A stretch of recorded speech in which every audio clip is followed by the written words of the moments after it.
What's up, everyone? Welcome back to another edition of the Sunday League Screamers podcast. I'm your host of today's episode, Steve McCutcheon, along with my two friendly co-hosts, Michael Nolan and Vidwan Azeli. Say hello, What's fellas. going on, Steve?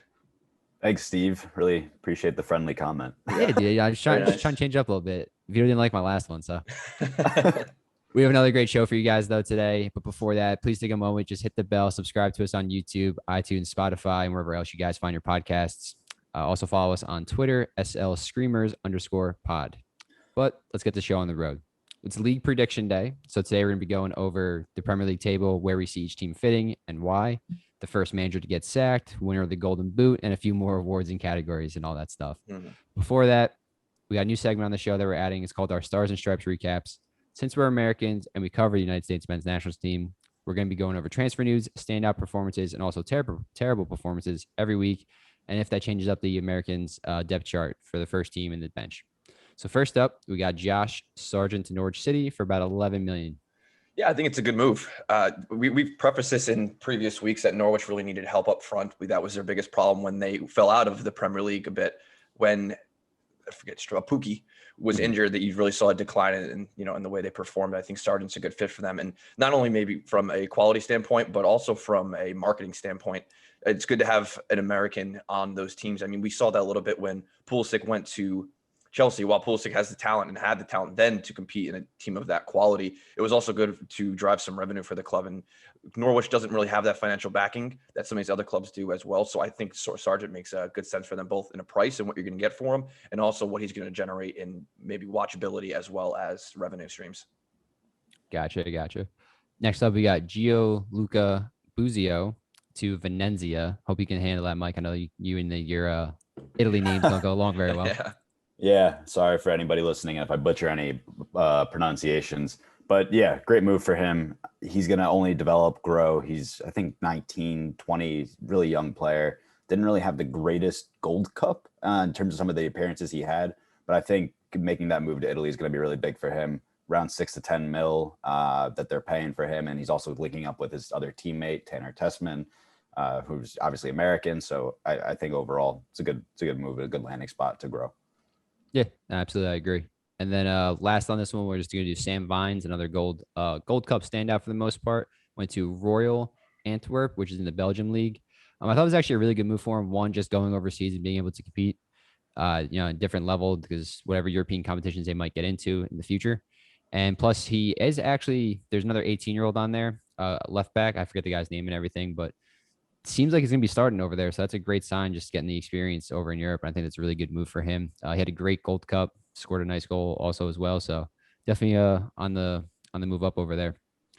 Is there anyone else that you guys like to see? I know Turner's Gold Cup was great. Miles Robinson. Do you think they're going to go over to Europe and make the move eventually? Yeah, I think it'd be very silly, especially for some of these like smaller clubs that are looking for like a good deal. They should definitely be looking, if they haven't, at the US team, especially Miles Robinson, right? If you can get him for maybe 5 to 10 mil, I think that's a steal for a player like that. If hypothetically it was like a Norwich or something along those lines, or maybe a championship league team to help bolster that, if they're making a fight for promotion, I think that's a great signing.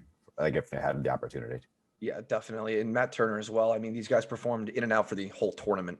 So it wasn't a one-game fluke where it's an entire tournament, really two tournaments, because of the Gold Cup and the Nations League as well. So I think it's worth, Mike, to your point, taking a shot on these guys. Yeah, no, I agree with you there. A couple of the standout performers actually over the last week or so. We had Gio Reyna. Yeah, he had a really good game. I mean, it was against inferior opponents. I think it was the third division Dortmund played against. They ended up winning 3-0. Haaland, of course, hat-trick in 25 minutes. But Reyna had a really good game. He played almost the entire time, completed a couple dribbles, should have had 2 assists or so. But, yeah, it was overall a good game for him, especially because previous week I think they had a friendly and he missed it through a thigh injury. So, I mean, he's picking up right where he left off. So hopefully there's a big year coming for him. Yeah, and he was playing midfield, which I love. Not right wing like Berhalter's been playing him at. So I really hope he sees a game like that and maybe kind of institutes it, because I think he's better off at like a center attacking mid or center mid position. Well, Sancho gave him that number 7 shirt, so I'm excited. Got a lot to live up to. Yeah, it's a big, just a tiny bit. Only about $80 million worth. Yeah. Next up, we had Mark Mckenzie. Yeah, he had a good game with Genk over the past weekend. Sorry. But overall, solid performance. He's definitely vying for a position on the World Cup qualifying team for the US. This is good minutes to get it started. He's going to be a force to be reckoned with on that team, in that league, most likely in the US training camp as well. So it's good to see him putting in a good shift. Yeah, no, I agree with you. Right now, if I had to pick a team for qualifiers and stuff, it's probably Brooks, Richards, and then Mckenzie's my third center back, I think, at least. And then last, another great performance. We had Julian Green, kind of an old name thrown in there by now, although when he came to the national team, he was very young. Putting quite a good shift, 120 minutes in their cup match. They ended up losing, but he scored the game-tying goal in the 85th minute, converted his penalty, 82% passing, 7 key passes, was just looking to take everybody on. So he looked really, really good. Last season for them, he actually played pretty nice too. He had 9 goals and 2 assists. So do you guys think a little bit maybe of a Julian Green revival coming back to the national team possibly? No. I don't think so. Wow, Yeah. shut that down real quick. Absolutely not. There's just too much talent with the other players that they have on the wings. Yeah. I don't see where he fits in, to be honest. Continue building your core. He's not, I don't want to sound cruel, but he's not good enough to make a breakthrough through that team and kind of shake things up from where they currently stand. Interesting. I'm gonna go devil's advocate with you guys. I think he'd be a decent squad player for them. Maybe not necessarily on the wing, but probably like in the midfield, like in the center mid position, maybe just behind some of the guys there. See if Baraldo gives him a chance. They never know. Honorable mention, we got Brennan Aronson because of his late game winner in a friendly against Barcelona, single-handedly sending Messi over to France because he couldn't handle the embarrassment any longer.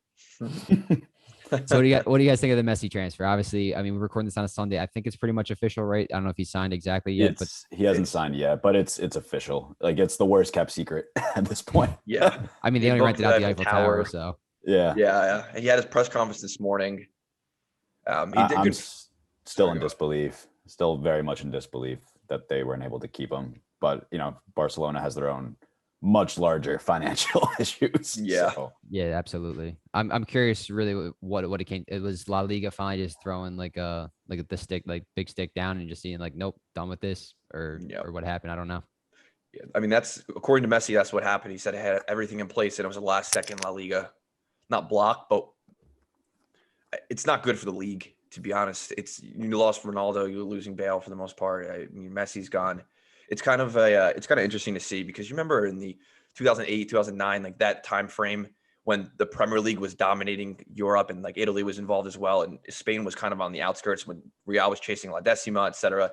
And then it became Spanish influence for 6-7 years, and now it seems it's like it's shifting back to the Premier League and to the other divisions. It seems to kind of go through that cycle, and I think Messi leaving La Liga is that final check. Yeah. I wonder what ESPN's thinking because they just paid a whole hell of a lot of money for La Liga. Yeah, they did. They got a aging Eden Hazard, injury prone man as their biggest star right now. So as much as I love him as a Chelsea fan, it's tough to see for a league. They really don't have that guy right now. They're going to be, if I'm them, I guess you find the best young guys you have and promote the hell out of them. Yeah, I think the worst part about this is now we have to watch him play in League One. Like, the only time you're going to see Messi on the big stage or have great, he's going to score 5 goals a game. I mean, who's not going? He's going to in that league, but I don't know. I think it's a major downgrade. He's just basically searching for that last trophy and taking the money, which he has the right to do. He's given the sport so much, but I don't even think would he's love searching to for see a him in a better trophy. league.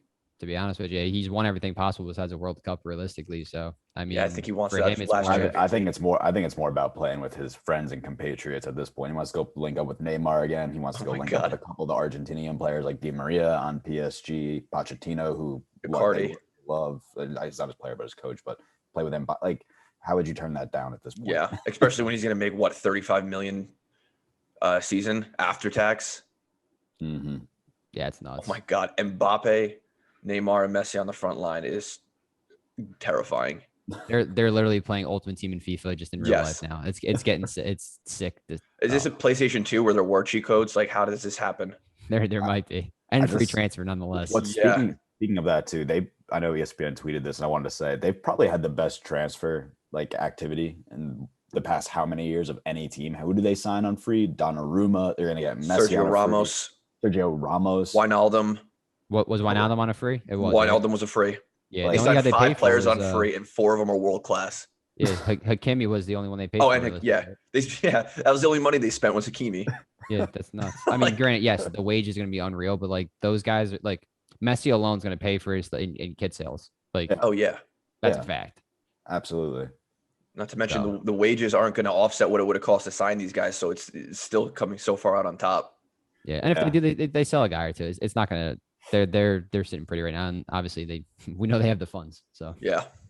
Yeah. Well, they're gonna get it all paid back once they win the Champions League. So Yeah, yeah.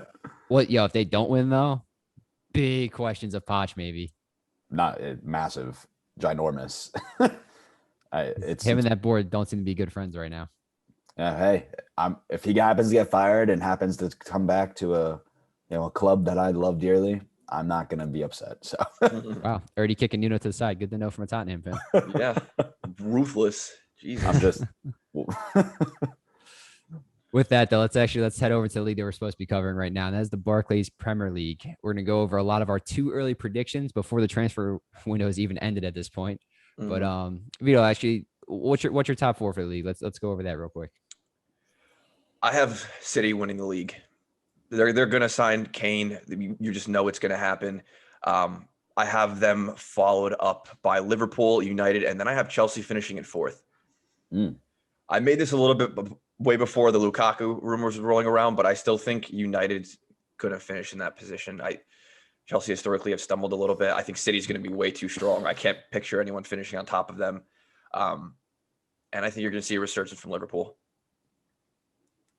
Okay, I definitely agree with the Liverpool resurgence. I think they're a second or third place team or first. They could be even there. They have City's until they sign a striker, though. I don't have them win the league. I actually think Chelsea's going to take it after the Lukaku signing.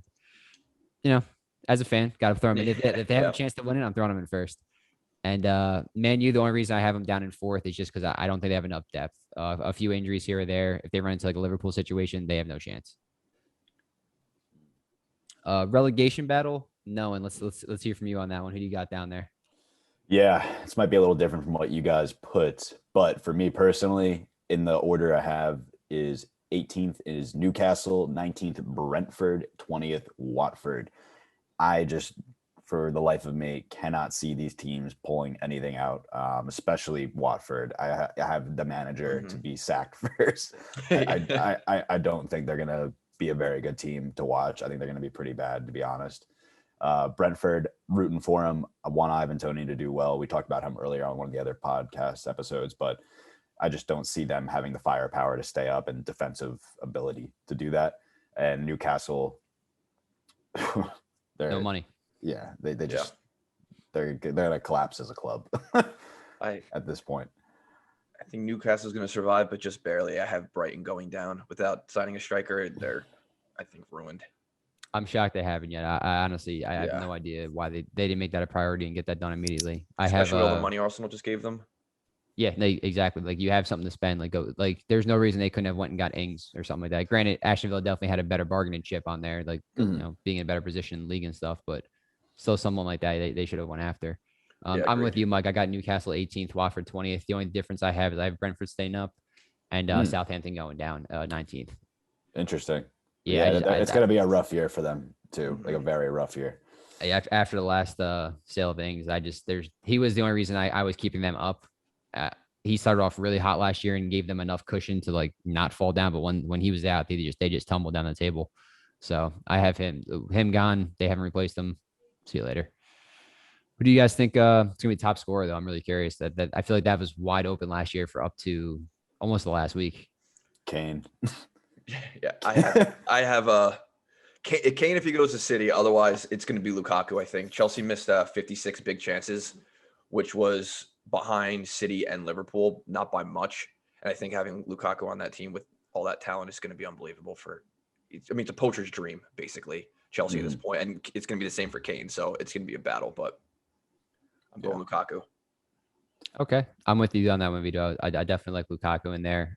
Kane, I think there's just too many question marks. He's coming to the season late as well, so he might not get started as usual. I know he doesn't really like August too much anyway, for the most part. He hates August for whatever reason. He does, man. Must be the heat. I don't know. It's just man does not like playing in August. So, top assists. I have James Maddison currently. He created a lot of chances over the last couple of years. I think he takes that next step and becomes one of the players of the season. Not a bad choice, but sticking to my guns. And if his rumors are true and they do accept a bid, it's going to be Kevin De Bruyne. If Kane goes to City, I just don't see. I see that getting blown out of proportion. He might have with 10 Mike to on Kane that one. alone. He's gonna like have to do so minimal work to get assists. It's gonna be unbelievable. He's gonna be like playing with Messi. Amount of quality in that front line. Got you. Top clean sheets. I went with Allison mainly because I think great quality, but also having Van Dijk, Gomez back, Konate in there. I think their back line's probably, in my opinion, probably the strongest in the league right now. Obviously Tuchel with Chelsea, he created a good defense, but I think just natural talent, they have the most of it. Mm-hmm. Yeah, I'm with Allison as well. And signing Konate to help shore up that center back position was massive. So I think they're less concerned with injuries at this point now than they were last year, obviously. But I'm with you, Steve. I think he's going to win the Gold Glove. Okay. Known any difference? Ederson. I mean, it's a fair choice. Yeah. Do you think there's anyone that could possibly sneak in there, like a lower or mid-tier type of team? Obviously, like Burnley or someone like that. They always typically, that's their 1-0 victories pretty much. Yeah. To be honest, nothing really pops out to me too much. I would, like you guys already said, Allison, I would say that.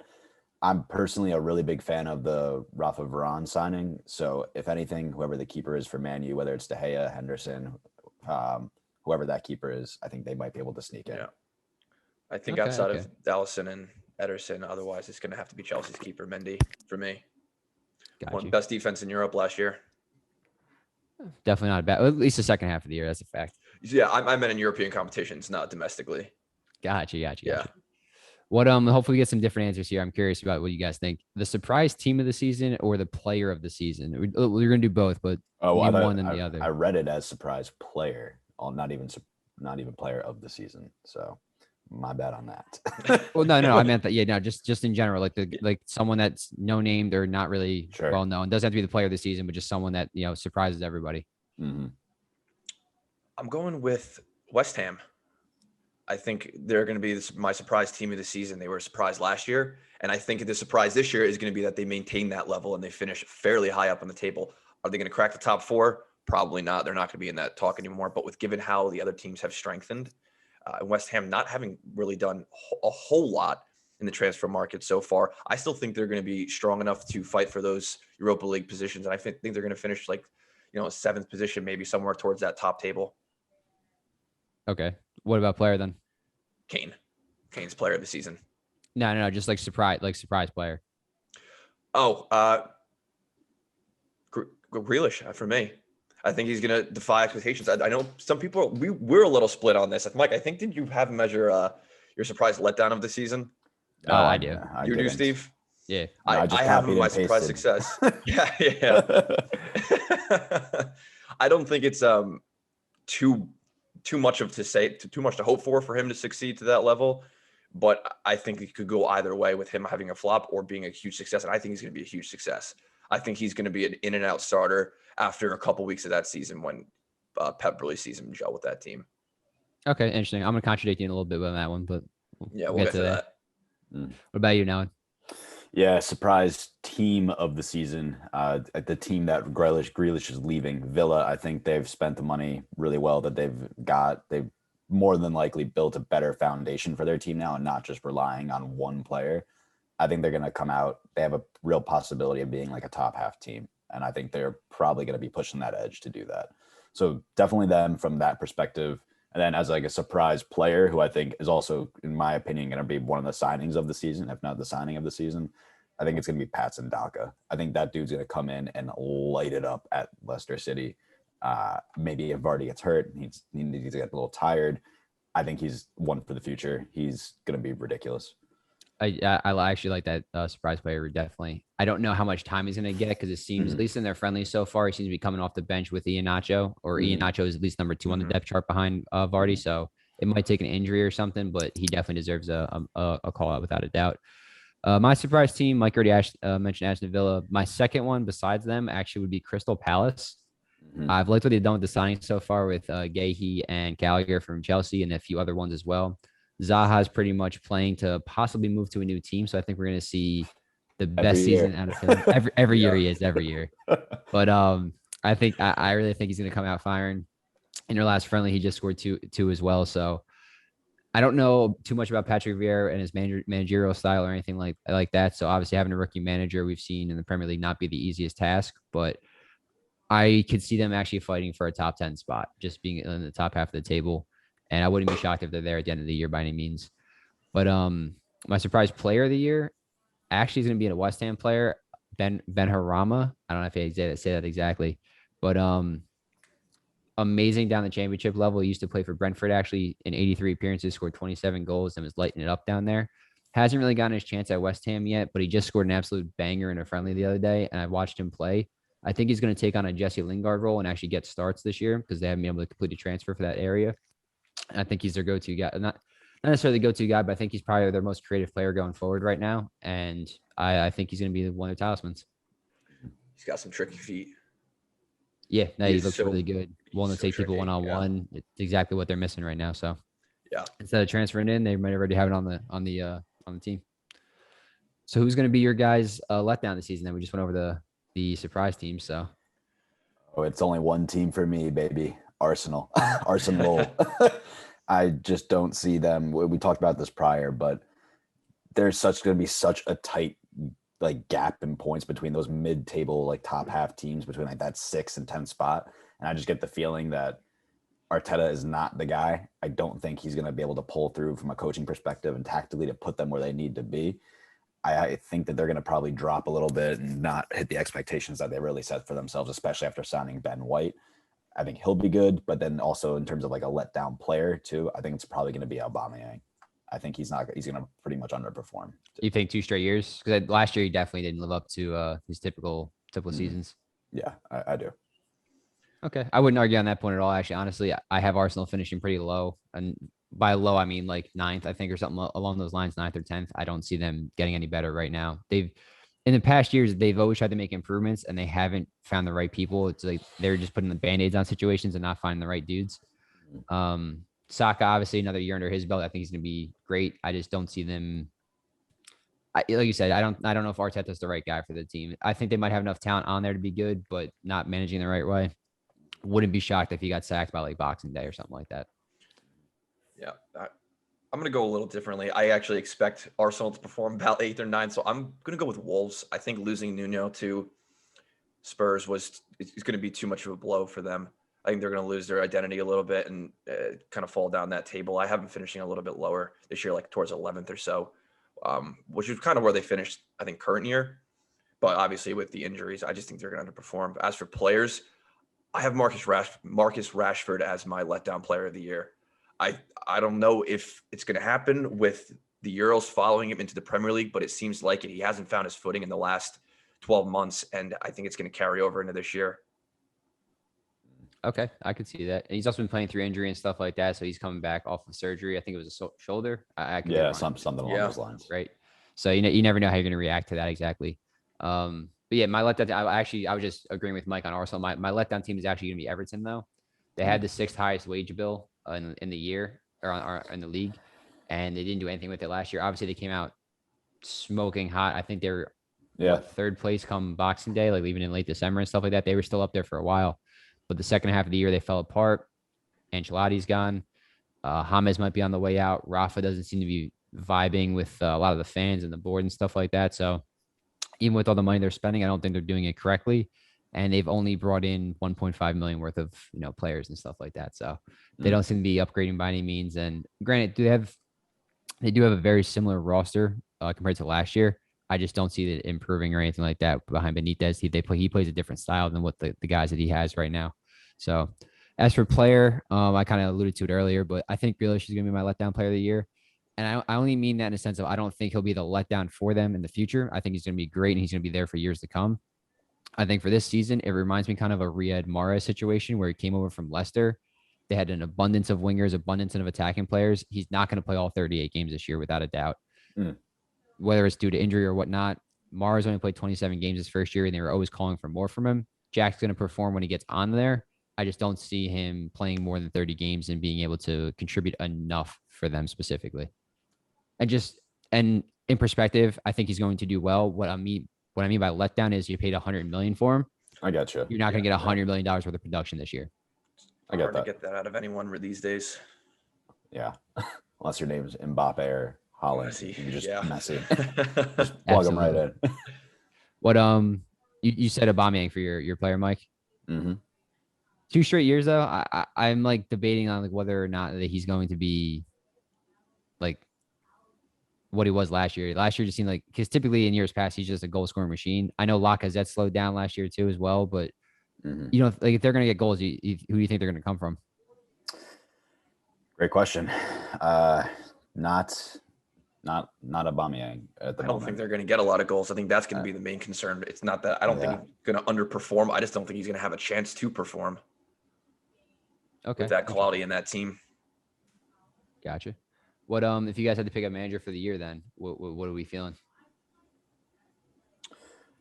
I have City winning the league, so I'm going to go with Pep. Realistically, I think he'll probably win it this year, and I think he'll probably have a nice 2 trophies of, you know, whether it's the league and then like a League Cup or something like that. I don't see them in the Champions League doing anything past PSG.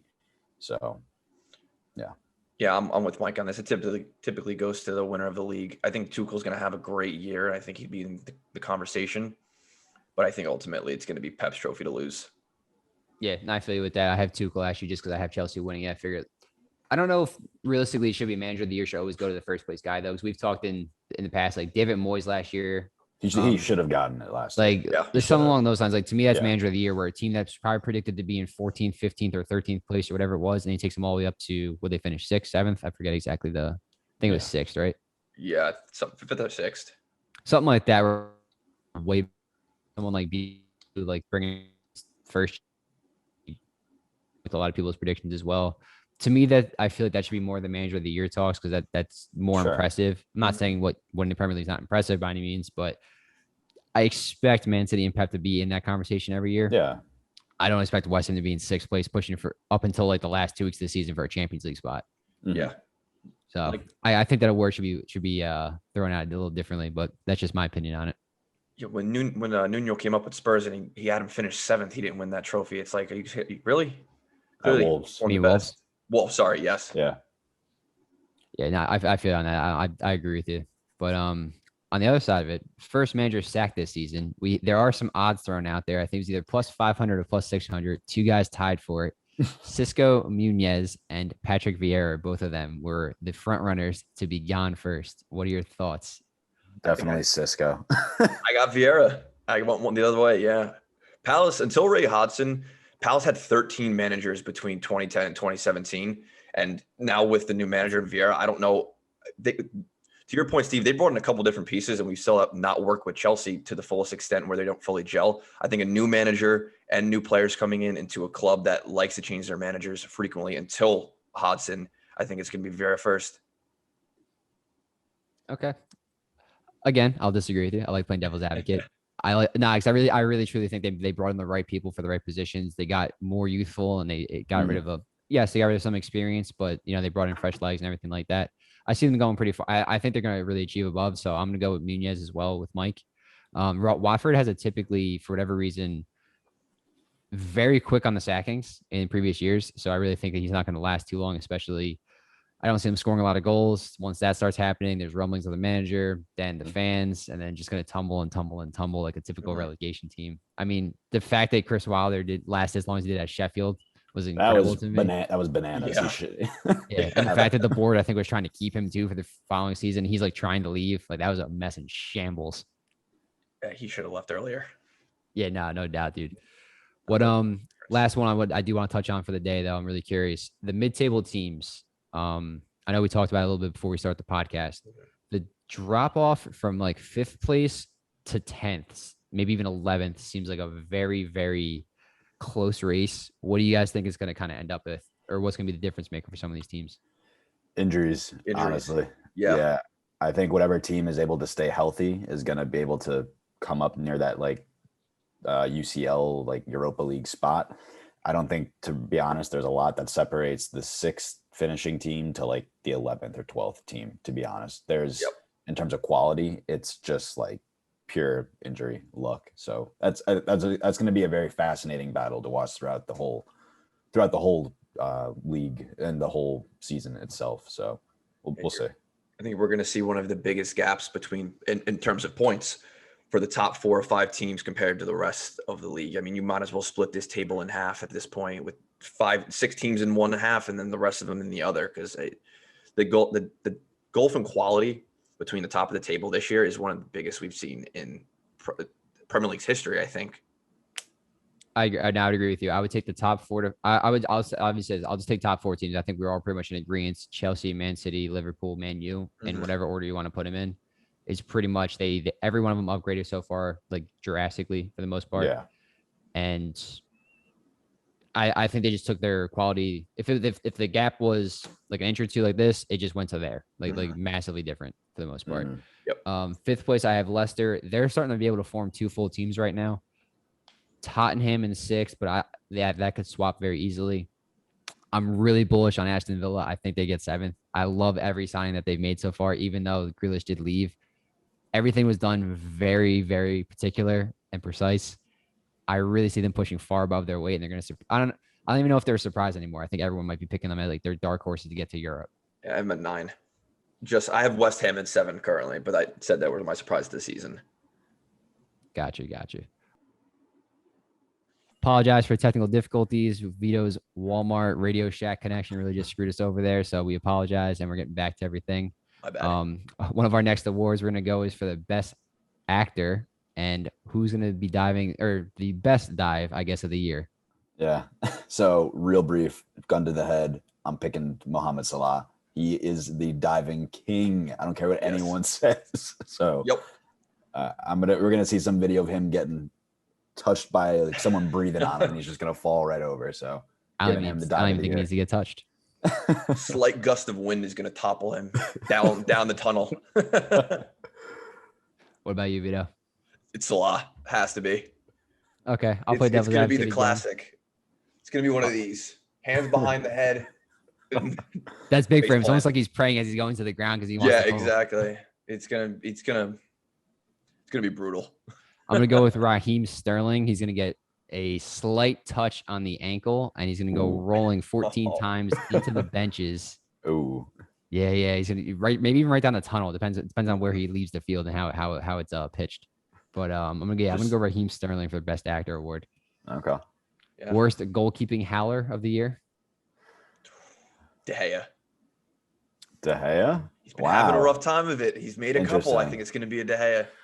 I love my Spurs, and I love Hugo, but my God, is he prone to making some crappy decisions? I'm going to go with Hugo. He's going to do something that I'm just going to put my hands on my head and say, what the hell were you thinking, dude?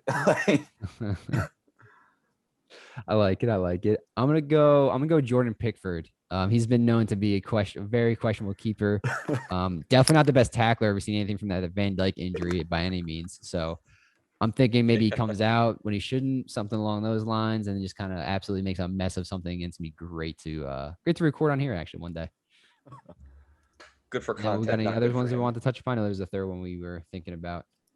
Oh, referees. Best referee. Oh, best. How did I forget that one? Best referee giving out the most cards. Unanimous. Mike Dean, of course. It has to be. Like, there's nobody else. It's the Mike Dean show. Over under on 62 cards this season, 14 of them reds. Is that actually the odds for him? No, I'm making that up. Probably close. So you didn't even know. But the fact that you thought that was believable is just a point exactly. I mean, he's got to average four cards, 5 cards a game at this point. So I mean, it's probably not that unlikely. Even if he reffed every other week, like God, it'd be pretty damn close. Yeah. All right, team more like our fan base. Let me put it this way: to be up in arms about VAR this season the most.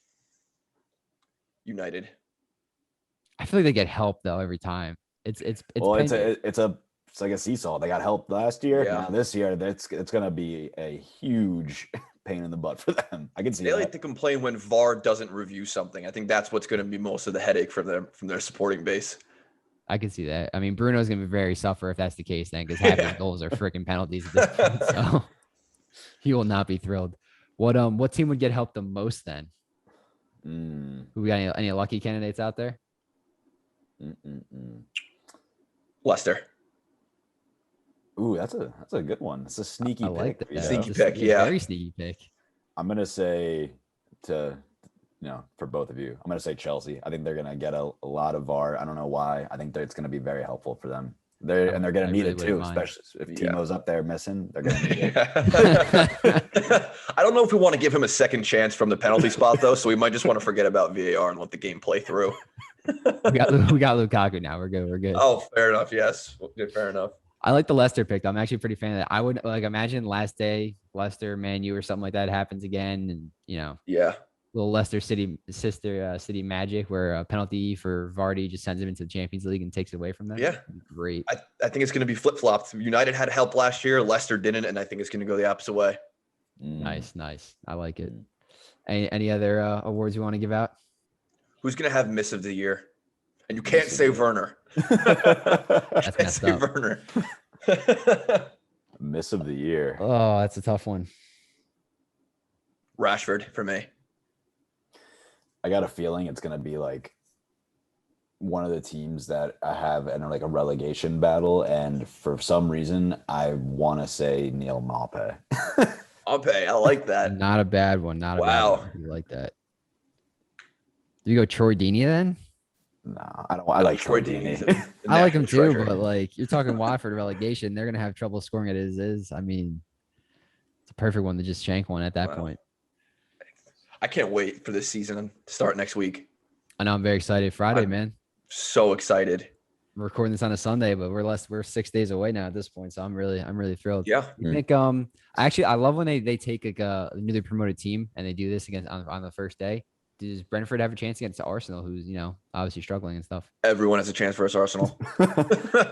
Every dog has its day, right? Yeah, Very yeah. true. Question for you guys then. One last one for me, but signing of the season based on just the transfers that have come through right now. Ooh, that's a Lukaku. tough one. Lukaku. Yeah. Massive Need for Chelsea. I will say, unbelievable transfer business by Chelsea too, to sell him for 15 mil or whatever, and then rebuy him for 115. Just brilliant. Crystal ball, baby. Crystal ball. That was honestly, that was probably one of their worst ones. Usually they're the exact opposite. Like we sold David Luiz for whatever and got him back for less than. Yeah, no, historically, that Chelsea does Lukaku good one. business. Definitely not in that particular generation of players. That one ticks me off. Yeah, just because like they had him, what I mean? Like there was no reason. I mean, there's plenty of Yeah. reason for him to leave, but Especially because he was killing it at Everton. It's not like he wasn't proven in the Premier League, yeah, they easily could have held on to him and I'm in this situation. My Yeah. transfer of the year. That's a tough one. I'm gonna go Danny Ings to Aston Villa. I think it was for a very reasonable price. What was it, about like 25 mil for something like that? An English striker in the Premier League is proven. I think he's going to be one of the main reasons they possibly push towards Europe. For the Yeah. price tag, I think it was perfect. I'm gonna say Varane on Man U. I think he totally changes that defense. So Another good value one though. Absolutely. Good pick. Okay. Well, If you guys have the time, I do want to just maybe take a quick 2 minutes to go through the opening matches. Maybe just a quick prediction on each one. Not Yeah. too many. I'm down yeah, with let's that. do it. Much, right? Yeah, let's do it. All right. All right. So we got match Arsenal day. and Just Brentford a then. quick win loss. Like that's win loss it. draw. Yeah. All right. Let's do it. All right, let's hear it then. We got Brentford and Arsenal. Draw. I'll say Arsenal win. All right, I'm gonna go Brentford win. I like it. Next up, we got a 7:30 a.m. Eastern time game. Man U and Leeds. Really, I actually like that matchup a lot. Really cool matchup. Draw 2-2. Yeah, I was kind of thinking that also. It's kind of the exact scoreline I was looking at too. I'm gonna take a Man U 3-2 win just based off of Leeds defensive, God knows what. Probably the least watched game of the weekend. Burnley versus Brighton. Is there any other answer besides 0-0 in this one? Or no? No, not really. Yeah, draw. They can just not play that game and just give them each a point. I think they'd be okay with that too. I really don't think they'd argue. Yeah. Watch the game be like 5-4, and we're just like, come back next week. It's the best. It's the best one of the Sorry, entire guys. weekend. Sorry, guys. 8-game thrill or 8-goal thriller. Yeah. Next up, we got Chelsea and Crystal Palace. I'm taking Chelsea Chelsea win. for that one. Chelsea dub. Yep. Chelsea win. Another decent one, like kind of sneaky game, potentially Everton Southampton, just because of the way Everton's declining recently, and Southampton, selling off their best player. I'm gonna say Everton 2-1 win. Yeah, I have them a 2-0 win. I'm gonna take a 1-1 draw there. We should be keeping track. We're gonna tally this next week. Yeah. Yes, 100%. Well, I'm we'll already leave on it. out week Don't one. worry about it. We'll I leave got out it week one. on rest. Growing pains. Yeah. We have 0 correct next week. Wouldn't shock me. My betting history, not the best. No. These are kind of straightforward though, a little bit. But sorry, who's Leicester Wolves. next? Leicester. Off the back of Take that Leicester Community as well. Shield victory, by the way. So congratulations to them. Yeah, we probably should have started off the show with that one, or Yeah. maybe a little congrats, but yeah, Leicester. FO's right. Iheanacho to his old club. Oh yeah, you're right. I forgot Yeah. about that city. Good point.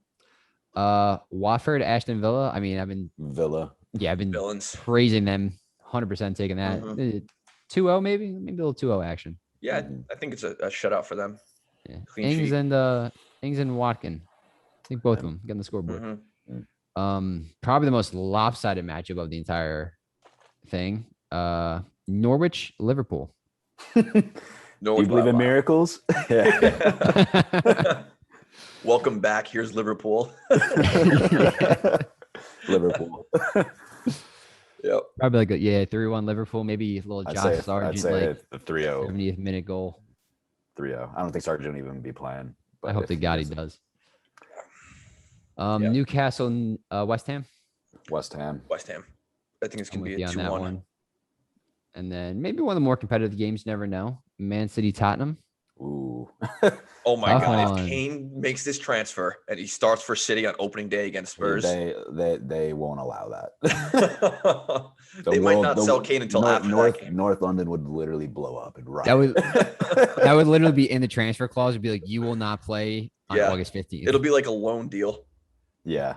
I want to obviously give my Spurs a chance, but Kane, there's the talks he might not even be ready to play because he's going through isolation. I don't even know. We don't even know if Romero is going to be in that team yet. If he is, that's a big boost defensively. But if we don't have a striker, it seems like right now, who especially doesn't want to play against the team he's about to play for, I just don't see Spurs winning that game. So, yeah, full strength City, I give a 3-1 edge to over Tottenham. Yeah, unless Son pulls the magic out of the hat for them, I don't. He's done that in the past against City. Do not doubt Son. He did just draw against Chelsea too. Mm-hmm. It is a good point. But now I'm with you guys on that one. Man City for the win on there. So yeah, I definitely following. Actually, do you want to count these? We'll re-listen to it. And we'll start marking them off. Yeah, I'm gonna take care of that. Don't worry. All right, perfect. I'm definitely down for that. Then we'll see who does the best throughout the year. But now I'm pretty much good on that. Anything else you guys want to add to it? No, I'm just very excited. It's nice that the games are kind of spread out a little bit too. We can watch a majority of them, but I'm just ready for the season to get underway. Only one thing. Come on, you Spurs. I'm cutting that just so you know. As you definitely should. But that'll do it for this episode, guys. It was a pleasure speaking with you. Sunday League Screamers podcast. Like, comment, subscribe to our YouTube channel and anywhere else you find your podcast. Follow us on Twitter at the SL Screamers_pod for daily tweets and updates about the show, world football, and everything else. I'm your host, Steve McCutcheon, with Vito Anazelli and Michael Noen, signing off. Friendly. Talk to you guys next week. Friendly co-host. Friendly co-host. Right.